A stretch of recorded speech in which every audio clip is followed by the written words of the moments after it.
ఏమిటి? తెల్లసింహమా? అసాధ్యం. ఈ ప్రదేశంలో అలాంటి జీవి ఉందా? ఈ ప్రయాణం సాధారణమైనది కాదు. హిమాలయాలు దాని రహస్య ముఖాన్ని మనకు చూపిస్తాయి. ఏమిటి? నువ్వెలా వచ్చావు ఇక్కడికి? నువ్వు ఊహించని ప్రయాణం చేశాను. మేమిద్దరం ఫుల్ మూవీ షూటింగ్కి వచ్చాం.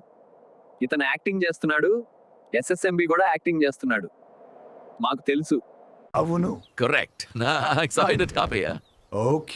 Okay enjoy. Same to you tiger. మరి మన గతి ఏంటి? మనుగడనా? మిగిలిన రహస్యం ఇంకా బయటపడాల్సి ఉంది. ఒకడు కష్టాలను ప్రమాదాలను ఎదుర్కోవాలి. ఇది వేట కాదు, ఇది జీవిత పాఠం. నువ్వు ఎప్పుడూ సీరియస్ గా మాట్లాడతావు. నేను ఎంజాయ్ మోడ్ లో ఉన్నాను. నేను మంచులోకి దూకి డాన్స్ చేయాలనుకుంటున్నా. సరే, జంప్ చేయి, కానీ కేర్ఫుల్గా ఉండు. ఐస్ క్రాక్స్ అయిపోతాయి. అయ్యో చూడు, లైట్ కనిపిస్తుంది. ఎక్కడ టెంట్ లాగుంది. అది మనకు అవకాశం. వెళ్ళి చూద్దాం. అక్కడ విశ్రాంతి తీసుకోగలిగితే ఉదయం హిమాలయాల అందాన్ని పూర్తిగా ఆస్వాదించవచ్చు. సరే స్నేహితుడా. సింహం. చూడు, ఆ శబ్దం ఎక్కడి నుండి వస్తుంది? గుర్రగుర్రలాడినట్లు. ఛీ, అది తోడేలు శబ్దం. కానీ సాధారణ తోడేలు కాదు, ఒక తెల్ల తోడేలు.